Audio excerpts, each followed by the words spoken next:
Okay, so how is everybody today? Thank you for joining us on this Thursday at 12 p.m. for our new community chat.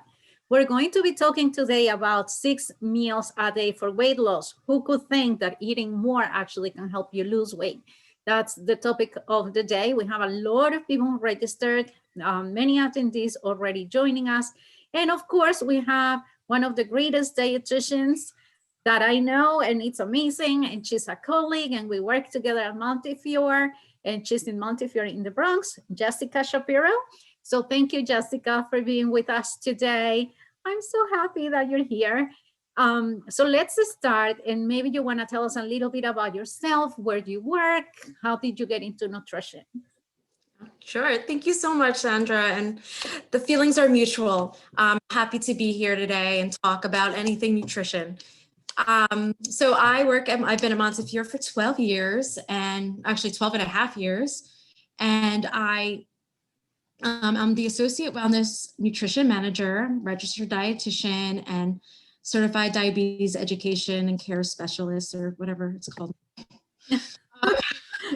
Yeah, the names and everything keeps changing. I have the same issue. I agree with you. It's hard to keep up. I started out at Montefiore as a clinical dietitian inpatient at Moses, and then pretty much started the associate wellness program. And now it's really grown into a larger program. And so hopefully we have some of our associates on here today too, listening. Yeah, of course. We have so many people listening. Why not? I see, I read the names, I see friends, I see people that I know. So of course, a lot of people want to know how to eat more and gain less weight. So let me just make some announcements. We're going to be taking all the questions that you as attendees want to make. So if you want to just use the chat box or the Q&A box, whatever you feel more comfortable doing, just start writing all your questions right there. And I'm going to be reading the questions to Jessica, and that's how we're going to answer all your questions. Feel free to do that at any time. In the meantime, Jessica and I are going to be talking about our topic of the day. And, my first question is, most of the time we think about weight loss, and weight loss means less calories, eat less, restriction, diet, don't eat what you like, boring, torture. So how do 6 meals a day help to lose weight compared to, 3 larger meals? Yeah, that's a great question to start off with. And I hate using the word diet as in meaning that means restriction. And whenever my clients or patients come to me, the first thing that we talk about when they talk about all the diets they've been on is that we're going to erase their own personal relationship with the word diet or whatever the meaning is to them, because it almost always means restriction, and replace it with diet meaning just the way that you eat. Mm-hmm. And so eating smaller, and this is not for everybody, and I will put that disclaimer on first and foremost, is that not any one diet is for every single person. Everyone is different. But eating 6 meals a day might be really helpful, because instead of eating all your calories in just 2 or 3 meals, you can spread them out throughout the day. And so there is a less of a chance that you're going to feel extremely hungry or hangry, because we know what happens when we feel like that. Yes, exactly. Really. And yeah, no, and I agree with you. I also don't agree with the word diet. I always, when I see my own patients, I always tell them diet is really a combination of 2 words, day and eat. It's what you eat on a day. But, most people think it's like, oh no, yeah, diet means I'm restricting myself. Like people are like, they usually say, oh, I'm on a diet. I'm like, yes, you are on a diet since you were born. Yes, all the time. Breast milk. I feel really, because this is what you eat. So I absolutely agree with that, and I love that. And just tell us a little bit more about what you just said, that is better to distribute the calories along the day as opposed to, just 2 or 3 large meals a day? Like, how do you do that? How would you do that? Well, you can take, if you really want to get technical, you can figure out how many calories you need in a day and divide it by 6. You can also just make smaller meals and then have a little bit larger snacks in between. So you can divide it up however you like. But what's really good about it, besides not getting that extreme hunger feeling, because a lot of people don't really like that feeling, there's less of a chance for binging. Your energy levels stay a lot more even keel throughout the whole day. Your blood sugar doesn't take wild swings, and especially there was actually it gives you more opportunities to eat healthy food. So instead of just 2 or 3 chances, you have more opportunities in the day to have fruit and vegetables and whole grains. And oops, sorry about that. And apparently older adults who snack throughout the day or have their small frequent meals is what we'll call them. They have higher intakes of several health promoting nutrients. So they take the opportunity to eat these healthy foods, and they actually get to get all the nutrients in during the day. Mm-hmm. Now, are there any disadvantages to eating 6 meals as opposed to 2 or 3 meals? Yeah, definitely. And actually, it goes along with how do you do it? And it's not necessarily for everyone, because if you don't divide up the calories and you're eating the large amount of food in the 6 meals, so you're having 6 larger meals, right? Mm-hmm. You're going to gain weight because you're going to eat too many calories. You can't have the same amount of food for each meal if you're having 6 that you're only having, that you would have in just 2 to 3. So instead of, it might be better to think about it as smaller meals with snacks. And what goes along with that is being mindful of the snacks and meals you choose.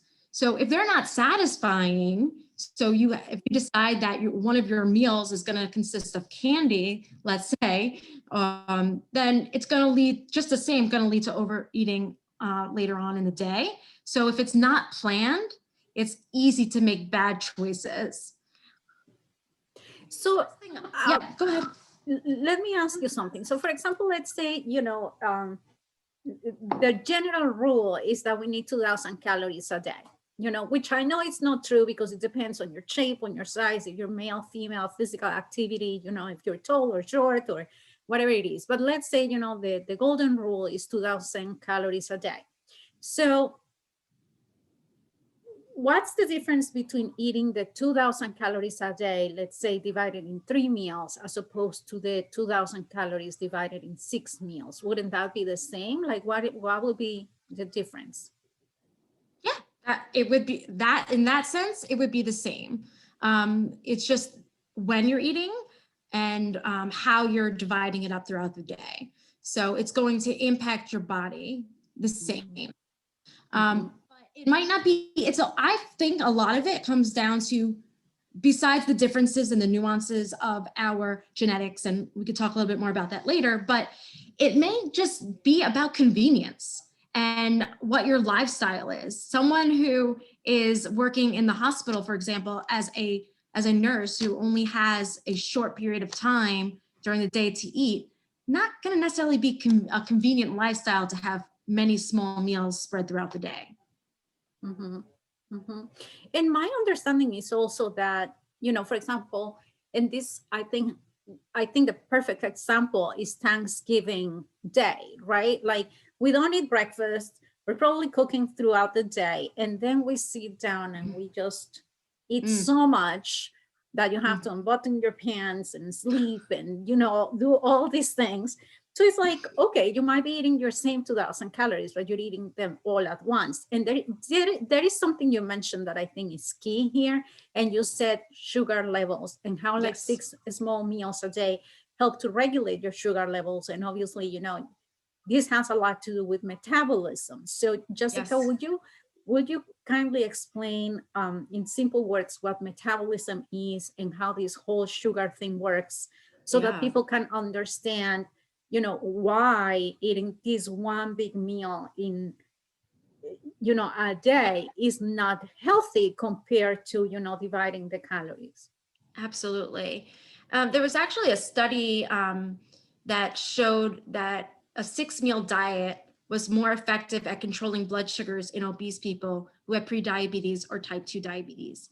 And the reason for that is if you're eating all your food in one sitting, you're going to get a really big spike in blood sugars, especially if you're insulin resistant. And if you're insulin resistant or have diabetes, it's going to be difficult to uh, it's going to crash. You're going to come crashing, Mhm.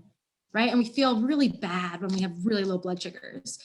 But if you spread it throughout the day, you're not going to have those spikes in blood sugars, and so it's not going to crash as much. It's going to stay a lot more steady throughout the day on a more even amount. But that's also going to be impacted by what you choose to eat. So if you're choosing that one meal a day to eat just vegetables, you might not have as much of a spike, but you're still going to come crashing down, and you're still going to feel uncomfortable when you're not eating if you go in those long periods of time without eating, especially if you're insulin resistant. Mhm. You're making me think about roller coasters here, Yeah. Oh, and I'm yeah. not a fan. So I always used to go in the kiddie ones and not the big ones. So sounds to me like when you have the 6 small meals, it's like those kiddie roller coasters, right? Like you're able to Oh, maintain your yeah. balance throughout the day, as opposed to like the big meals that you're gonna be going up and down too fast, and is what you were saying, about like going spikes and all of that, right? Yeah, absolutely. Roller coasters are a great way to think about it. And that's really how a person who is insulin resistant might feel if they're eating large meals very few times during the day. Mm-hmm. Now I started to receive questions, and Okay. one of them I think is related to what we're talking about now, intermittent fasting. So, Mm. right? Yeah, that's a good question. This is B. Moser who sent that question. It's very good. Mhm. I knew that that was going to be a question that was going to be asked. And remember, what I said in the beginning is that there's no one size fits all approach. A lot of studies that have come out more recently about some of the benefits to intermittent fasting, giving your metabolism kind of a reboot, so to speak.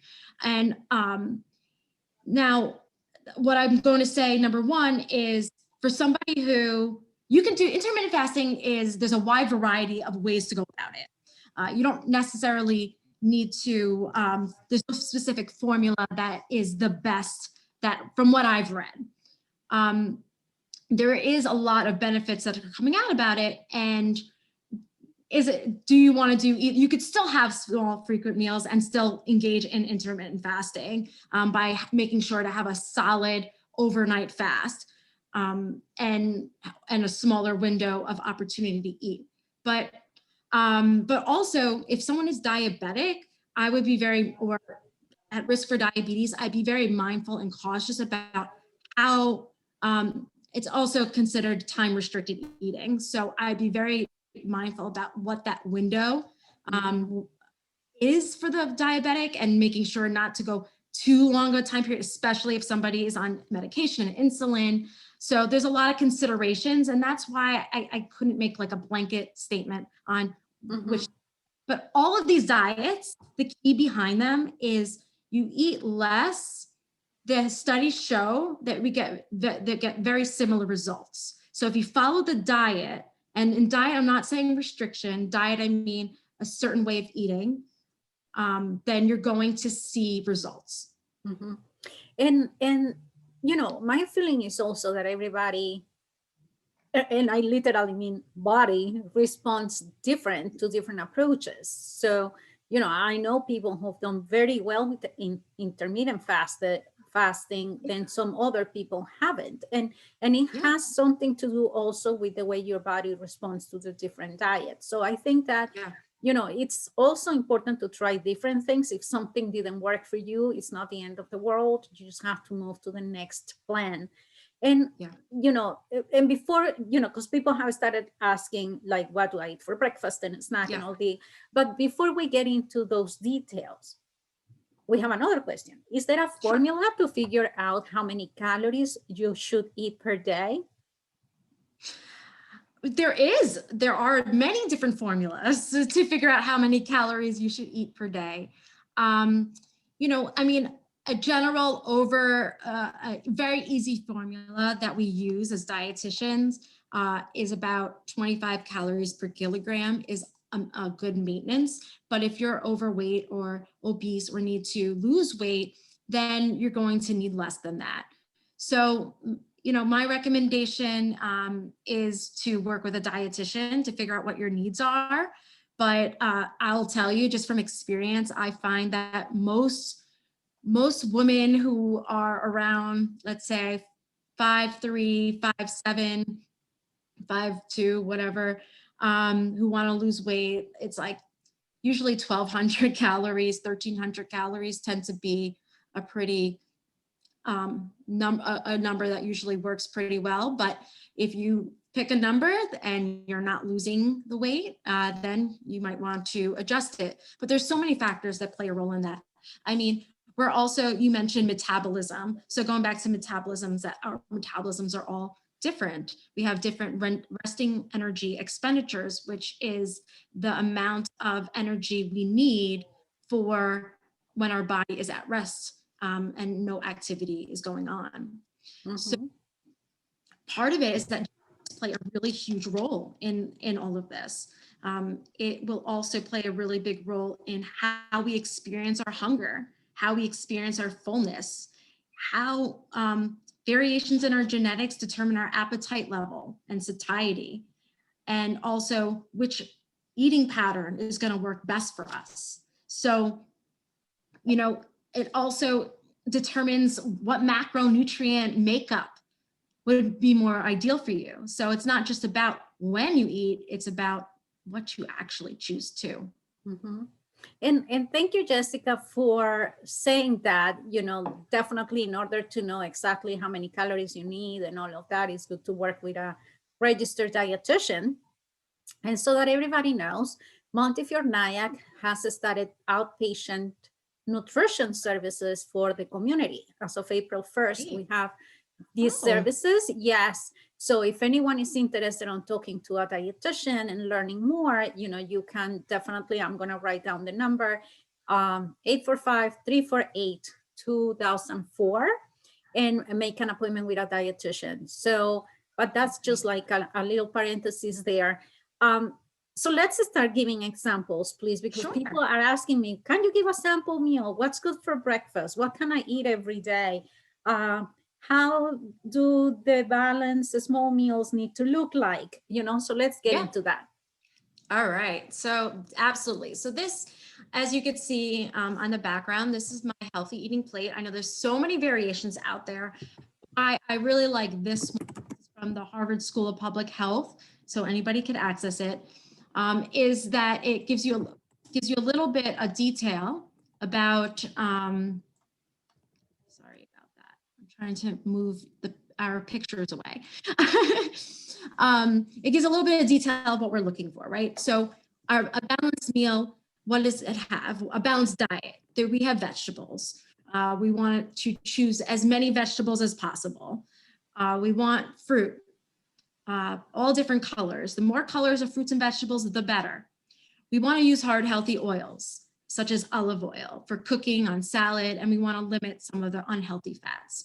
We want to drink as much water as possible, and tea and coffee, but we want to limit our sugary drinks, and even if you and even juices.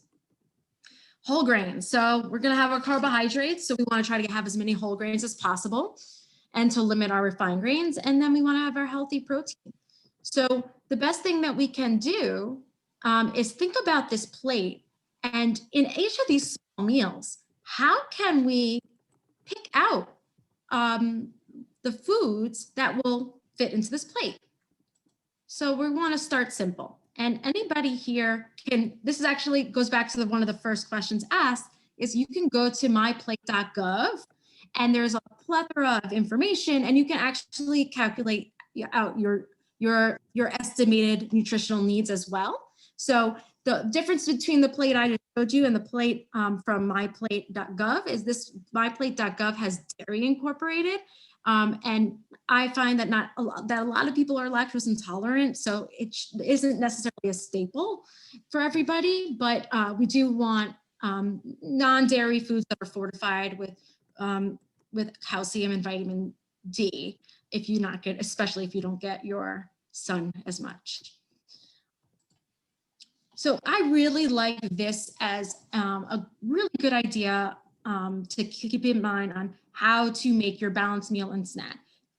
Yes, you could start with a balanced meal. Ideally, can you get half your plates fruit and vegetables, a quarter of your plate to be your protein, the other quarter of your plate to be your carbohydrate. But maybe you're not looking at each meal as a meal. Maybe it's a snack. I call them balanced snacks. A balanced snack really is exactly what it sounds like. You have a protein or a healthy fat. So I have a couple of ideas here on the right. Cottage cheese, peanut butter, almond butter, hummus, yogurt, low-fat cheese, beans. I mean, these are just some examples. And then you also want to incorporate whole grains, your carbohydrate, your fruit, or your vegetable, or more than just that. And then, of course, you don't want to forget about a little bit of fun. We're not here to take the fun out of eating. If you want to have a little treat, you can incorporate that as well. And so what you really want to look at is if you're taking one type of food, the best thing you can do, especially for stabilizing your blood sugars and keeping your energy up, is that you want to have from 2 different groups at the very minimum at each of your small meals or snacks. So, Sandra, any questions that have come up so far? Anything that you want? Yes. So people keep asking. Here is another very good question. Why should milk and dairy be limited? Why should milk and dairy be limited? Well, number one, a lot of people are actually lactose intolerant. Most people are lactose intolerant a little bit. But secondly, full fat dairy, especially whole milk, and there tends to be, there's a lot of saturated fat in it. And the saturated fat is the unhealthy fats that come from animal products. And that's what affects our cholesterol. That's what clogs our arteries. So we want to be very mindful of how much dairy we take because of that, especially the whole milk dairy. The other issue, and you're welcome to add to this, Sandra, if anything else comes to your mind, but yogurt can be super helpful. It has a lot of probiotics. It has which are beneficial bacteria. It has our heart health. It has protein in it, but it also has tons of sugar in it. And so people don't realize that most of them that they're choosing, this sugar content is really high as well. You know, something that I like to do now that we talk about yogurt is just to buy the plain yogurt and add my own fruit or a little bit of honey, or if you add, you know, how you call it, granola or something like that. You know, it adds flavor to your yogurt without having to buy the commercial flavored yogurts that have tons of sugar. I also feel that, you know, the recommendation for dairy is 3 servings per day. You know, we don't need more than three servings will give you all the protein, all the calcium that you need. But, you know, I don't think that we need to restrict dairy. No, what we need is to restrict the fat, right? And the sugar. Correct. So if you move on to like low fat milk, low fat cheese, low fat yogurt and all of that, I think that you're going to be making the change that you need without having to be restricting yourself from the pleasure of having dairy. Because I know some people love cheese and yogurt. And and I'm not here to take away your foods and restrict, but it's very important to be mindful of how much cheese a person eats, because that's the other thing. I know people who will just eat tons of cheese, and then if you're eating the full fat cheese, even if it's the low fat cheese, it adds up.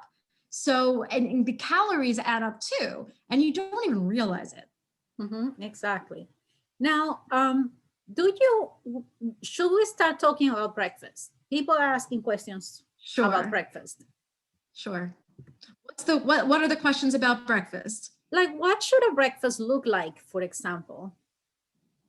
Do you have any examples of breakfast that we could eat? Yeah, absolutely. So I'm going to bring up breakfast because the National Weight Control Industry is this ongoing prospective study that anybody can join who has lost weight, who's over the age of 18, has lost weight for at least and kept it off for at least a year. And the commonality between those people are one of the very few commonalities, at least 80 or 90% of them eat breakfast. So we think, and there are a lot of studies that show that breakfast is super important. You know, it starts your day, kick starts your metabolism. It really gets you set off the day on the right foot. But we also need to consider everyone's personal lifestyle and what they are already doing. I have a number of patients who come in, they haven't eaten breakfast their entire life. And now we're saying, okay, you need to eat breakfast. And some people want to, and they can, and they start to incorporate it. But then there are other people who it's forcing it, and they end up just eating more calories that they never needed before. So not everybody is going to benefit from breakfast.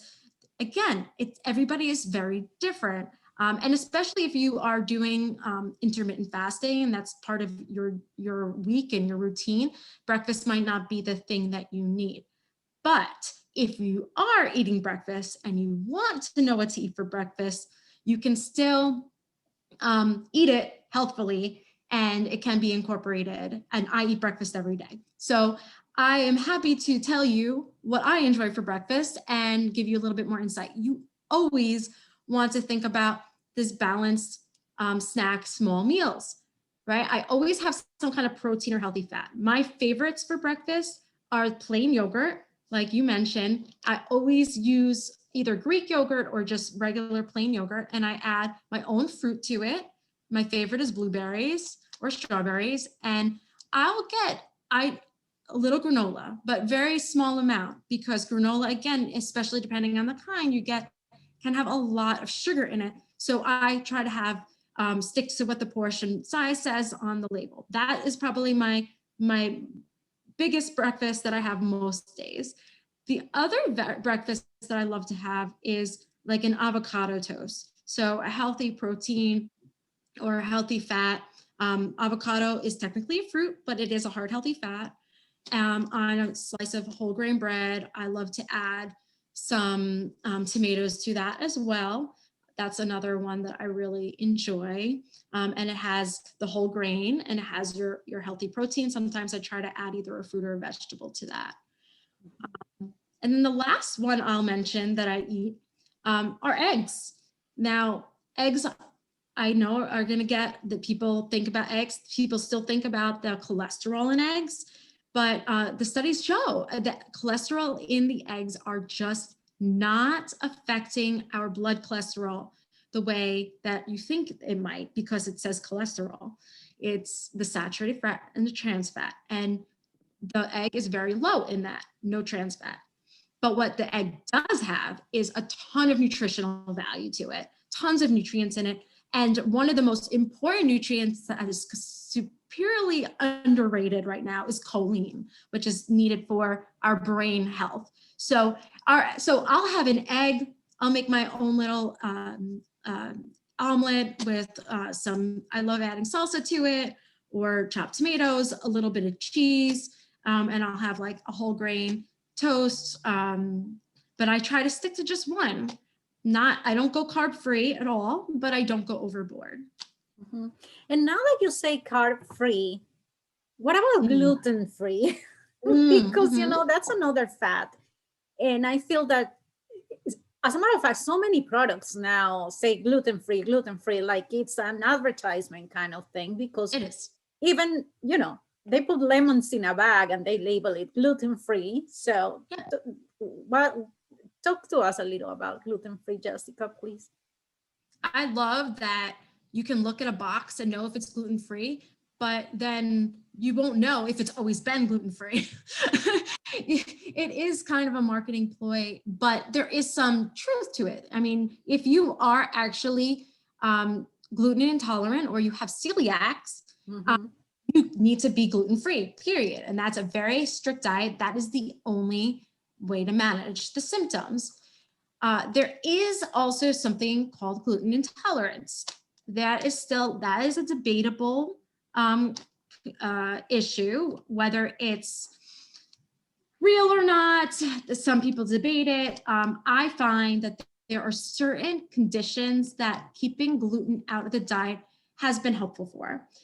Some people, in some people, it is inflammatory. And I do that. Again, not everybody, right? I eat gluten, I have no problem with it. But somebody else might find that they took it out of their diet just to experiment, to see, and then they try to introduce it and it just wreaks havoc in their body. There is definitely some truth to it. And it's in that sense, it's experimenting what works for you, but gluten is not inherently bad. Gluten is just something that is actually the protein in our wheat. And some people do not tolerate it well, and other people are totally fine. So, for example, Jessica, can we go back a little bit, because Jack is asking what's gluten, and that's a great question. Like, we're talking about gluten, there might be people out there that don't know what gluten is. So yeah, so gluten is the protein in our wheat, and that is exactly what causes so wheat. Where does wheat come from? Wheat has always, the white bread, let's just take a look at white bread, for example, is very processed. So people say that there could be issues because our wheat is processed and whatever. But the issue that causes people to react is the protein in the wheat, and that's the gluten. I'm not sure if there's anything else about gluten that you wanted to say.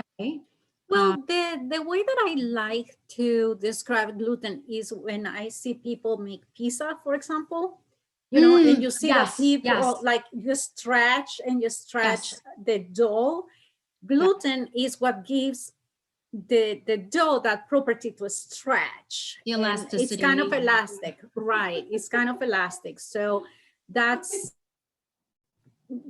what gluten, that's my visual of gluten. That's a good visual. I like that. Yes. So if you think about the stretching of a dough, the ability to stretch the dough comes from the gluten. The gluten helps with that. Yes. And we have another question. 000 yogurt. I never heard of that. I hope you did. I haven't, I don't know 100%, but I have an idea that is made with the artificial sweeteners. So that's why it's probably non-fat, zero, no sugar, because it has artificial sweeteners, and then probably something else, I'm not sure, but yeah. I recommend trying to stay away from artificial sweeteners as much as possible. If you need to have a little sweet, then it's probably not a big deal, but there's studies that's showing that there's reasons we don't want to have the artificial sweeteners. One of them, which is about our gut. There's so much to learn about our gut. It's still something we're exploring and learning so much about, but I truly believe that there's something to do with artificial sweeteners and possibly wreaking some sort of havoc inside our gut bacteria. So I don't say you need to avoid it if you want to have it, but if we can, I would prefer like plain yogurt, add your own fruit to it. That's what I recommend. Right. So we'll look 000 up and we'll respond to Destiny with what it is. So later today. Okay. Any more questions from our attendees? Please remember, you can write it all in the chat box or the Q&A box. And what else do you have for us in your presentation, Jessica? Sorry, I just looked it up. I didn't realize it says zero added sugar, zero artificial sweeteners, and 0% fat. I wonder, does it have sugar alcohols? That would be my guess. Mm-hmm. Well, usually Yeah. if it tastes sweet, it's gonna have to have some type of sweetener. Definitely. Yeah, exactly. Mm-hmm. So if it tastes sweet, it's going. So yogurt in general, it's dairy, and dairy has and the lactose, it's naturally sweet. So there is carbohydrates just innately in yogurt. So it's really about the added sugar. If there's no artificial sweeteners and it's taste sweet, I'm willing to bet that it is from sugar alcohols, which is a little bit different. It kind of acts a little bit differently in the body, and there's a lot of people that react poorly to it as well. They have GI discomfort to it. So, all right, yeah. So I hope that answers your question about the yogurt. Let me know if there is another thing specifically. The other thing that I wanted to talk about is some tips that's going to set you up for success. So if you decide, hey, you know what, this fits my lifestyle, I really feel that I want to eat small frequent meals, I want to make it work, how can I be successful? So I recommend, number one, and this is with any diet, any plan that you have, is planning things ahead. We want to make sure that you meet your nutritional needs by eating a variety of foods. So you also want to eat at regular intervals. So like every 2-3 hours. And don't worry about unconventional times, but you want to look at your meal. This is just an example of what a weekly meal planner can look like, but you want to go through your day and through your week. And this is something that I like to do, and look at what you already have in your fridge, what you already have in your pantry, look at what your schedule is, kind of figure out what you're going to be eating throughout the week, add it to your grocery list, and you kind of have it all set and planned, because when we have it planned, we have our food ready to go, we're going to we usually make much better choices. So you want to consider different, what you're doing in each week. Maybe not every day is the same, but you want to try to keep the eating around the same time if you can, to kind of get your body into a routine that expects the food to be coming at those times, and that way it starts to regulate your body. Yeah, you know, something that I like to tell my patients as well when creating a meal planner is that I like to divide every single meal in the 3 food groups. You know, you want to have a grain, you want to have a fruit or vegetable, and you want to have a protein source. So I kind of divide each cell in 3 parts, exactly just like the plate, to make sure that each one of my meals, including the snacks, has, you know, the 3 food groups so that they are all balanced. That's one thing that I like to add to that. Absolutely. And I think that comes back to the balanced meal, balanced snack, where you actually consider, when you're trying to figure out what to eat, what the different food groups you're going to have. I like to think how you can use the same food for more than one meal and be able to utilize leftovers, and think about really healthful backups that you have, like in the freezer, for example. I always like to have things that I always have frozen vegetables, for example. So even if I run out of fresh, they're there. And then you want to be mindful though about the portion sizes and the overall intake we spoke about earlier. So when you're thinking about how much meat you need, for example, you can if you're mindful about your portion and you stick to about 3 ounces at the meal, then it'll go further rather than if you eat double that. So you'll have benefit of saving money because you're eating a realistic portion size. And you're also going to save on the calories because you're not going to overeat the meat as well. I think that something else that is important to keep in your pantry is nuts and grains, especially, you know, for people who are vegetarian or are considering, going up on vegetarian meals and start eating less meats. Yeah. So what do you think about that? Yeah, I love it. I think it's really important to be thinking about, just for overall health and wellness, how you can eat more plant-based proteins. And I'm not talking about the Beyond Burger, or I'm talking about real food, real food. Why don't you take a look at the ingredients of the Beyond Burger or those meat imitation products, and you tell me what you're eating. Actually, my husband was comparing the nutrition facts on a regular burger and like a Beyond Burger, and he looks at me and he goes, "What is in this? What am I eating?" He just was like blown away by what he's like. "Well, I should eat the real meat." I'm like, "Yeah, that's a personal decision, but nuts are a really wonderful protein. You still want to be mindful of the portion sizes, but you can really incorporate nuts in. I love to add nuts or seeds to my salads, and it adds some protein, adds healthy fat, it adds a lot of extra substance to it. And so that is something you can incorporate with your meals, or you can incorporate it as like a more of a balanced snack sort of thing and if you pair it with like some fruit or even like a little bit of dried fruit, but being, again, the portion size for things that are so calorically dense like nuts, we need to be mindful of how much. And here I'm getting some other questions. Dorothy is asking, what about having a protein shake for breakfast? That's a really good question. And I do talk a lot about protein shakes because you can absolutely incorporate like a protein shake in your day as a replacement for one of your meals or snacks. You have to be mindful of the protein that you choose. There are some that are high in sugar, but I also think it's a really great time to take that protein powder and put it into a smoothie that you can add even vegetables in it. Again, you want to be careful how much fruit, not to add extra sugar to it, but you can make a really nice smoothie with the protein powder that you get to sneak in a little extra of those colors and some other nice benefits to it as well. And Mariana is asking, what is a leaky gut and what kind of foods we need to avoid?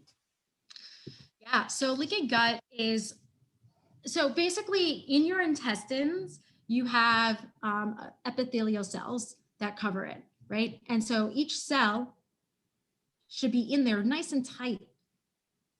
And that prevents a lot of foreign substances. And one of those substances could be gluten. So this is probably where it's coming from. That is supposed to be a barrier between your intestine and your blood and your body. Now, for some people who might have a leaky gut, those cells have spaces. So that allows other substances that are larger to get into your body, that in your bloodstream, that shouldn't be. So your body identifies them as foreign substances and then will start attacking them. So you'll have a response, an inflammatory response to these substances. So part of leaky gut that is really trying to heal is healing the gut.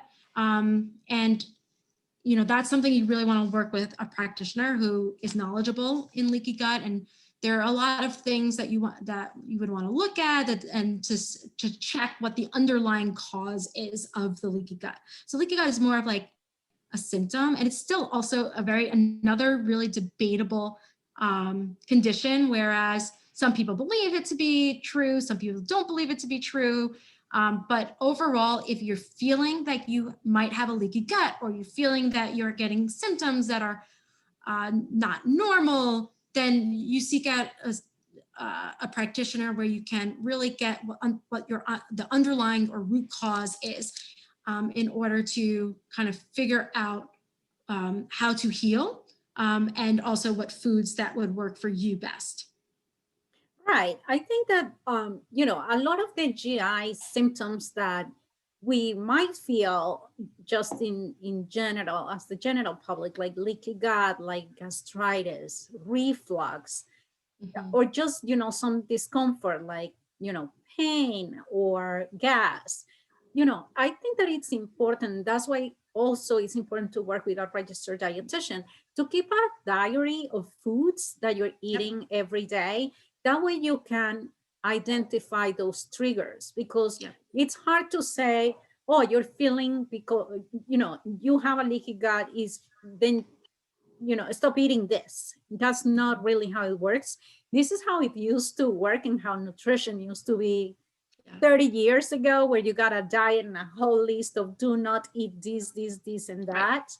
But the science of nutrition has evolved so much to teach us that we are all different, and there are some foods that trigger some symptoms in some people that don't trigger the same symptoms in other people. So it's important to work with professionals to try to Yeah. get to the true triggers for each person. Yes, I'm telling you that your stress induces so much GI issues, especially over the past year and a half. I've noticed a tremendous increase in GI concerns because our gut and our brain are connected. There's a gut brain relationship, and so part of it. We're doing tons of food journals to find trigger foods, and it really is insightful. So a food journal is a really great recommendation. Going to answer a question. Is 3 ounces of meat about the palm size portion? Yes, you are correct. Yes. And now that I see this question here, Jessica, we've been talking about the importance of eating small meals, or the smaller meals and all of that. But then obviously, we're thinking about portion control, how to measure and all of that. And, let's be realistic. I don't know the single one person, even me being like freaking not dietitian, I would not go to a restaurant with a food scale and serving spoons Right. and serving cups. Not happening. So I know there is a method on how to measure our portion sizes for our own body, right? With your hand. Do you want to go about that? You can do it. Your hand is No, don't do this to me. No, you go. The palm of your hand is about the size of the meat. It's about 3 ounces. Obviously, you have a bigger hand, a little bit more is okay, right? That would be the first thing that I would say. But also, I don't know what else. Like Okay, so the palm of your hand, and this is why, it's different for each person, because Jessica, you're right. Like, if you're a bigger person, you're going to have a bigger hand. And you know what? The way that I explain this to my patients is like, God didn't make forks and knives and spoons. They gave us hands to eat, mostly for a reason. So basically, our you tell hands them and to how with their much. hands. Exactly, like our hands. And I don't know you, but I love eating with my hands. Like, I feel like the food tastes different when I eat with my hands. So, palm of the hand, it's the portion of protein. So usually we say meat, but it Yeah. could be grains as well, or something, or even the Impossible Burger shouldn't be bigger than the palm of your hand. And then the starch is your Oh fist. yeah. So if it's a potato, rice, or something like that, Yeah. the size of your fist. Again, a smaller person, a baby will be a smaller fist, and an adult that is 6 feet tall will have a bigger fist.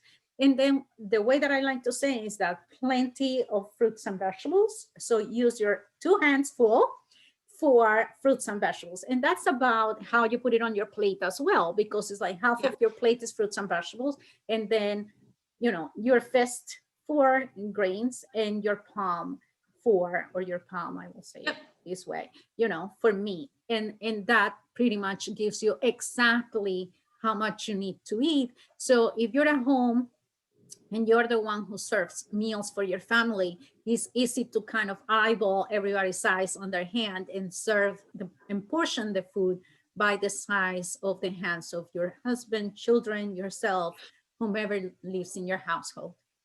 Yeah. But you also want to you want to consider if you're eating 3 meals a day versus 6 meals a day, it might change a little bit.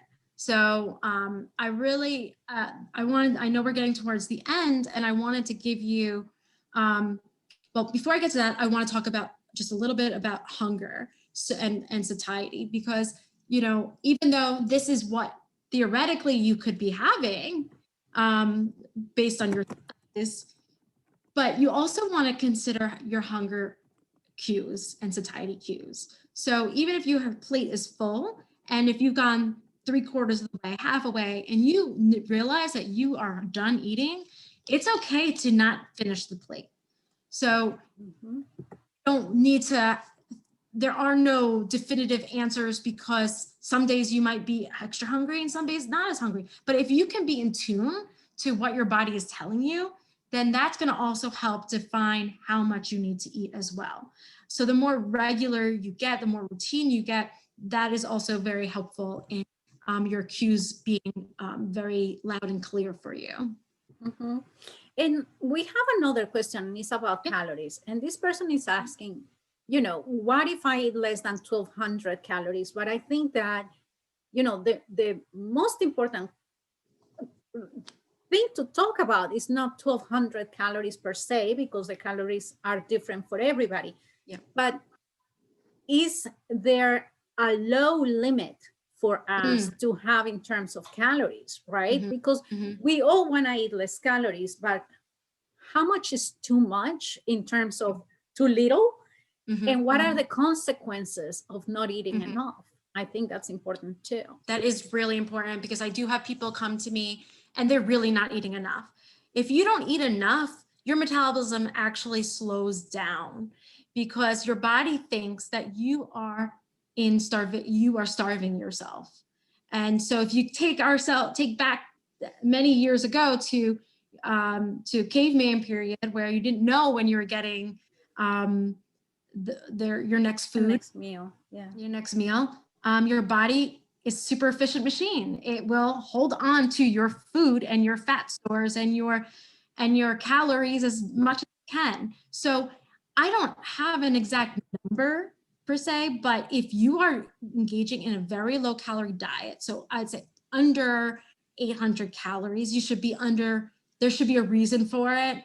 You should be talking with your doctor, or working with a doctor or a practitioner for a specific reason.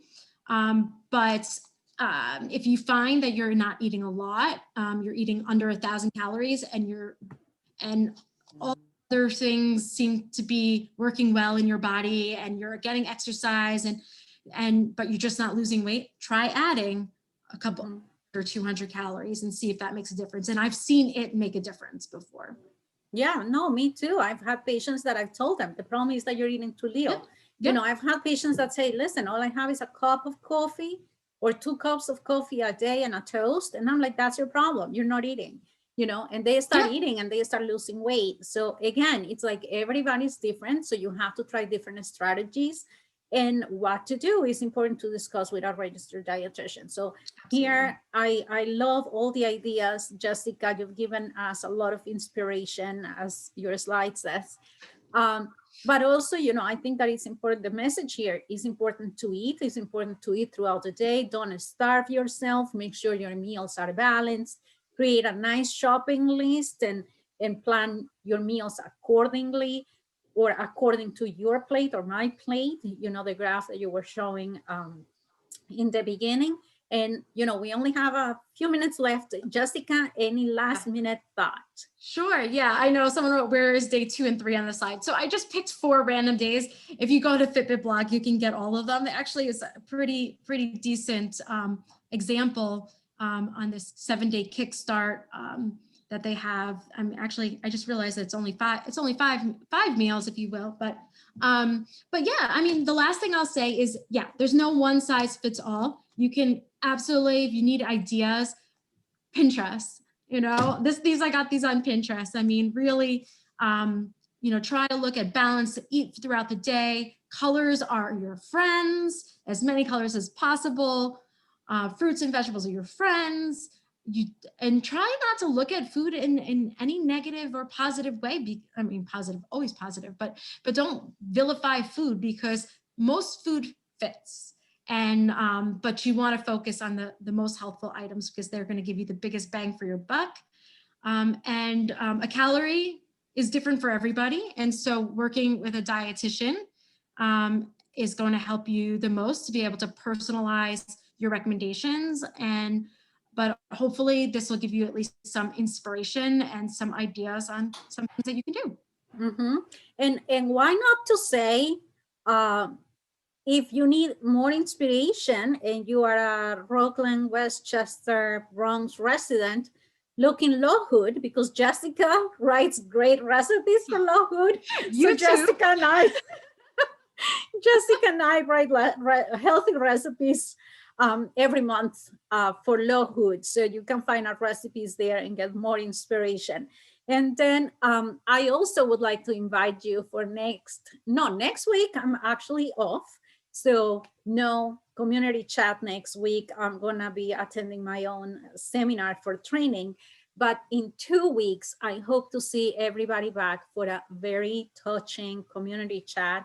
We're going to have many people invited who are organ donors or family members of organ donors and organ recipients, sharing their stories and sharing how their lives have changed thanks to the organ donor program.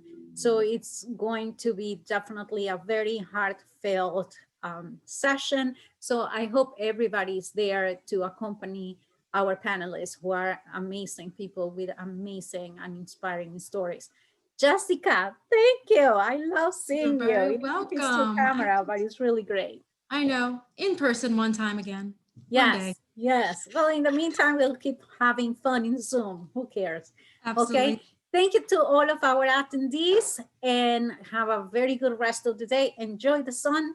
See you in 2 weeks. Thank you. Take care. Bye.